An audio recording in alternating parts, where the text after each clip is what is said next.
Ada yang disebut astral projection, itu bukan terpisahnya roh dengan badan. Pertanyaan selanjutnya adalah, apakah setan bisa masuk atau dimasukkan ke dalam benda? Keris apa, kan ini ada penunggunya.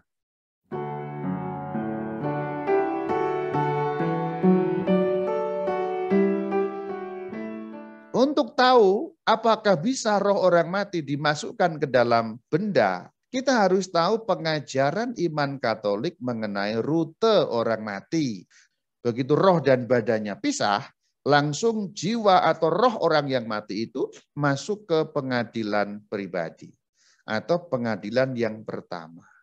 Jadi begitu orang mati, detik itu juga jiwanya atau roh orang mati itu ke pengadilan. Nggak perlu nunggu waktu, nggak perlu jeda. Ini ajaran Katolik. Orang sering melupakan ajaran ini sehingga membuat teori yang aneh-aneh. Oh, itu saya ngelihat itu. Kalau layat terutama ya, itu si yang mati di pojok sana. Tadi aku lihat engkong loh, di bawah itu loh. Nah, katanya begitu. Nah, teori yang aneh-aneh seperti itu karena kurang pemahaman mengenai bagaimana ajaran gereja Katolik mengenai keadaan orang mati. Bagaimana sih ajarannya? Ya, begitu detik mati langsung ke pengadilan pribadi. Keputusannya langsung jelas. Atau surga atau neraka. Nah, purgatorium kemana, Rama? Ke surga, tetapi tertunda. Dibersihkan dulu karena belum seluruhnya bersih. Jadi kalau Anda layak luar yang berteori aneh-aneh itu pasti bukan roh orang yang mati. Pasti bukan. Meskipun wah saya melihat si engkong ada di situ, bukan engkong, itu jelas bukan. Maka roh gentayangan dalam arti orang mati bergentayangan, enggak langsung pergi, enggak mungkin di dalam ajaran iman Katolik. Nyatanya ada, Rama. Nah, itu setan yang menyamar. Nah, pembahasan mengenai ini sudah banyak saya bahas. Kalau mau diperdalam, Anda boleh meluncur ke channel Katkit. Ketik saja Katkit, rute orang mati, pasti sudah langsung jelas. Jadi langsung masuk pengadilan ya, itu Anda pegang baik-baik. Jadi nanti kalau Anda layat lagi, ada orang ngomong-ngomong gitu, ya yain aja tapi dalam hati jangan dipercaya. Karena itulah kuasa roh jahat yang menyamar sebagai orang yang mati. Karena langsung diputuskan, maka tidak ada bisa roh yang berkeliaran bebas. Nongkrong-nongkrong dulu nggak bisa, nggak ada. Roh kemudian nongki-nongki dulu, ngopi-ngopi dulu, nanti nunggu berapa hari baru naik. Nggak bisa, nggak. Detik itu juga langsung masuk pengadilan, sudah jelas itu. Jadi nggak pakai nunggu ya.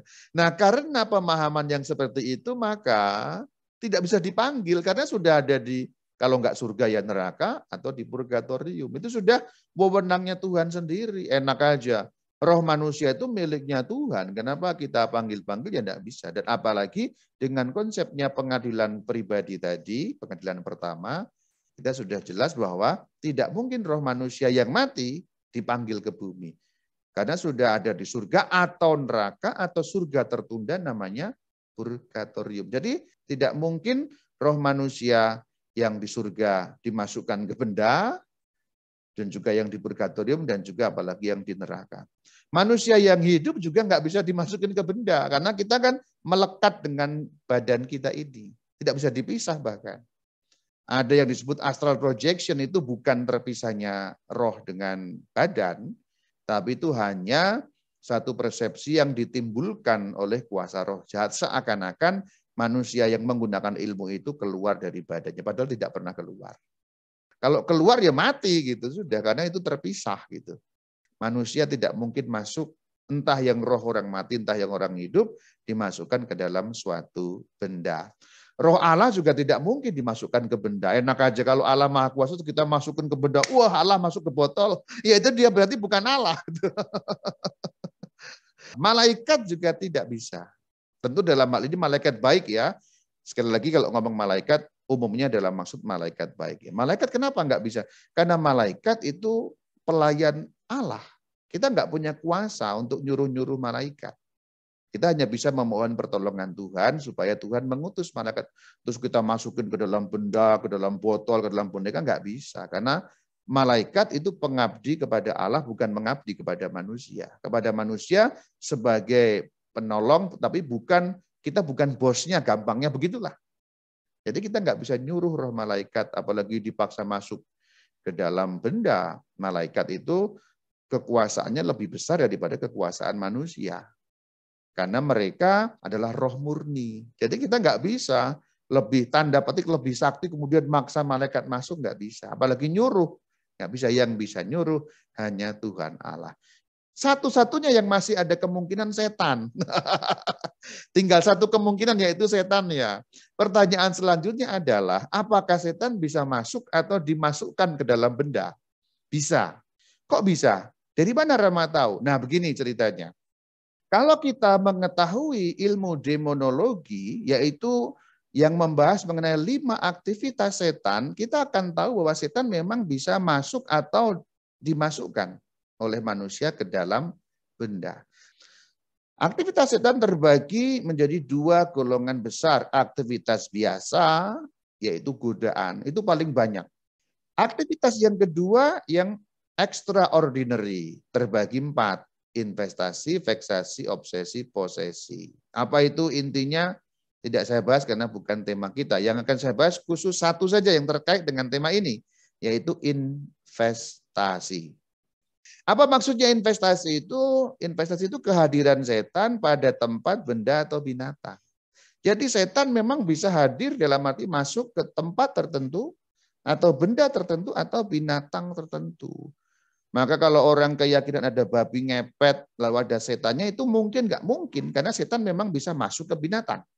Lalu spiritual kalau ada rohnya bukan roh orang mati, tapi pasti roh setan. Karena mungkin setan masuk ke dalam satu benda atau pusaka-pusaka orang-orang zaman dulu. Entah itu keris apa, kan ini ada penunggunya. Itu tidak mungkin roh orang mati, tapi itu pasti setan. Tempat ya kita sudah tahu ya tempat-tempat angker. Tapi dalam tema kita ini khusus yaitu mengenai benda. Kehadiran setan pada benda. Itu namanya investasi. Investatio bahasa Latinnya, investation bahasa Inggrisnya. Maka kalau kita tahu mengenai ilmu demonologi ini, demonologi itu demon dan logos ya, ilmu tentang setan ya. Ada ilmunya Tarama? Ada. Setan itu ada ilmu, ada ilmunya untuk mempelajari mengenai setan. Jadi jangan dikira alam roh kemudian alam setan itu enggak terkendali atau enggak teratur sekali. Alam roh itu sama seperti alam duniawi ini yang diciptakan Tuhan menurut hukum-hukum alam juga. Hanya hukum alamnya hukum alam roh gitu loh. Kalau di dunia ini hukum alamnya hukum alam natural. Ya hukum fisika, biologi, kimia gitu. Kalau alam roh tidak ada fisiknya, maka hukum biologi, kimia nggak berlaku di alam roh, tapi ada hukum-hukumnya yang mengatur alam roh. Ya contohnya kalau orang membuka diri kepada roh, maka orang bisa mengalami aktivitas yang tidak biasa. Ini contoh hukum alam roh itu begini, saya kasih contoh kembali ke sini ya, aktivitas setan. Jadi kalau kita ini tidak terbuka kepada dunia roh, terbuka itu berarti membuka pintu setan. Ini temanya memang kemana-mana, tapi memang begitulah ya. Nanti Anda bisa buka 4 pintu setan kalau belum tahu. Jadi yang membuat kita terbuka pada setan itu ada 4 ya. Kalau nggak terbuka, paling mentok setan itu hanya mampu menggoda kita. Menggoda itu bahasa gampangnya hanya membisikkan dari jauh gitu. Ayo dicolong aja, nggak apa-apa. Nah, itu godaan ya. Tuh cewek itu cantik banget loh. Istri lu udah nyebelin kan. Itu godaan ya. Romo. Tadi itu si umat itu ya coba Romo. Itu juga godaan. Pernah nggak Rama mengalami godaan? Ya pernah juga. Setiap dari kita mengalami godaan. Bentuknya berbeda-beda. Ya, tentu ada godaan harta, tahta, wanita, ya sering orang menyebut itu ya. Apapun godaannya ya macam-macam ya. Atau godaan untuk hal-hal yang baik pun juga ada juga ya. Godaan kita sok-sok melayani tapi kita hanya cari nama itu ya bisa juga ke arah situ ya. Nah itu kalau kita tidak terbuka pada 4 pintu setan. Hukum alamnya begitu. Tuhan mengatur begitu. Jadi setan itu nggak mungkin menyerang kita dengan aktivitas yang extraordinary. Tapi kalau orang terbuka bisa. Contohnya terbuka itu orang kena atau melakukan okultisme. Okultisme itu klinik ya, okultisme itu klinik perdukunan, peramalan dan sebagainya itu. Jadi kalau kamu melakukan itu berarti pintu terhadap setan terbuka. Itu hukum dunia rohnya mengatakan kalau pintumu terbuka, setan bebas masuk untuk melaksanakan bisa investasi, veksasi, obsesi, paling tinggi posesi. Posesi itu bahasa sehari-harinya kerasukan. Jadi orang kerasukan itu bukan kecelakaan.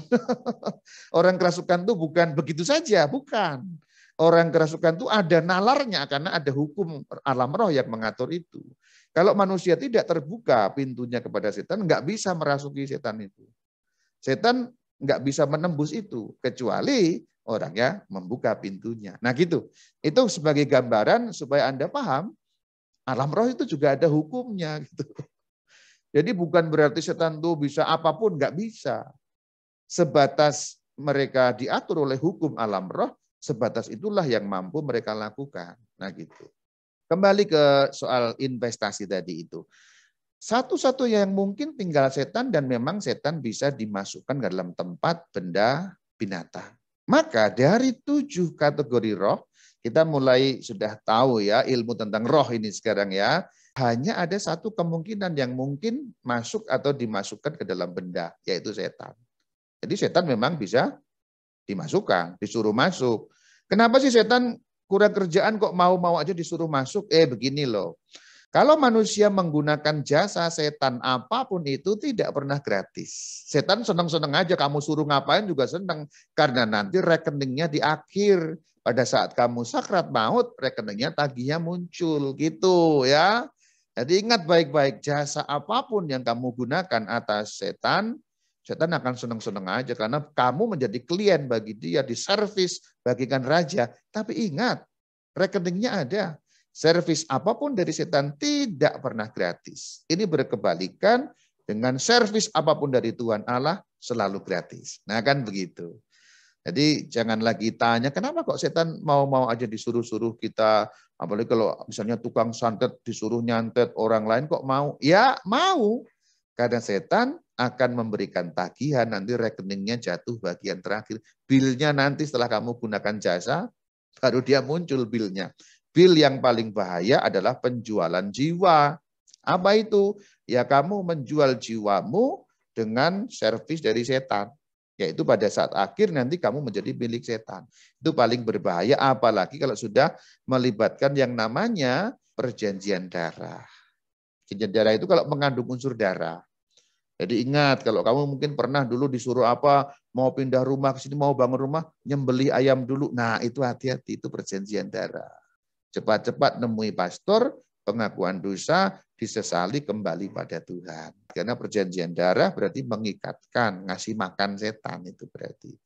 Ngasih makan setan, ketundukan perjanjian ya. Semua yang setan lakukan itu kan parodi sebenarnya ya. Kristus mencurahkan darahnya, nah itu untuk perjanjian dengan manusia, manusia selamat. Jadi gampangnya Kristus menumpahkan darah bagi kita, perjanjian darah dengan Kristus, itu kan maka disebut darah perjanjian, maka kita ikut Kristus. Nah kamu memotong ayam untuk sesajen di situ, perjanjian dengan setan, kamu ikut setan. Simpelnya begitu ya. Itu parodi. Jadi perjanjian darah kepada setan itu parodi atas kurban Kristus, diparodikan.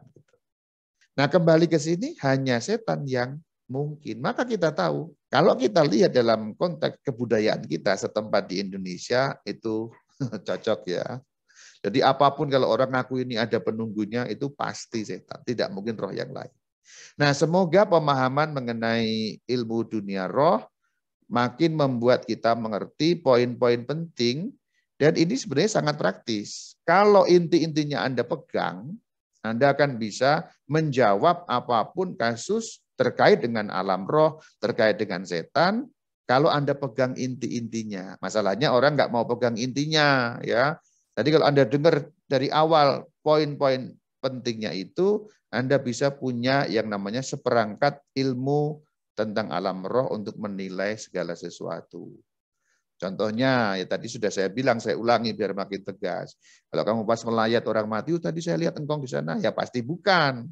Kalau kita menguasai ilmu alam roh, kenapa? Karena orang mati diadili langsung detik itu juga. Nah gitu. Dan contoh-contoh yang lain, ada gentayangan, ada apa, enggak gitu. Oh ini ada penunggunya mbah ini, dulu pernah hidup, enggak. Oh di situ ada rumah sakit zaman Belanda, itu ada suster Belanda, itu bukan suster yang dulu hidup. Ya karena apa? Kalaupun suster dulu pernah ada di situ mati, gantung diri atau apa, rohnya langsung diadili detik dia meninggal. Lalu siapa yang sering muncul tuh Rama di rumah sakit tua? Yaitu roh setan yang menyamar sebagai suster yang pernah hidup nyata. Nah gitu. Jadi apapun kejadian-kejadian kasusnya di dunia kita sehari-hari itu sebenarnya gampang dinilai kalau kita tahu ilmu tentang alam roh. Jadi itulah pemaparanku mengenai ilmu tentang alam roh. Semoga menambahkan sedikit pengetahuan kita dalam iman Katolik. Shalom alaikum.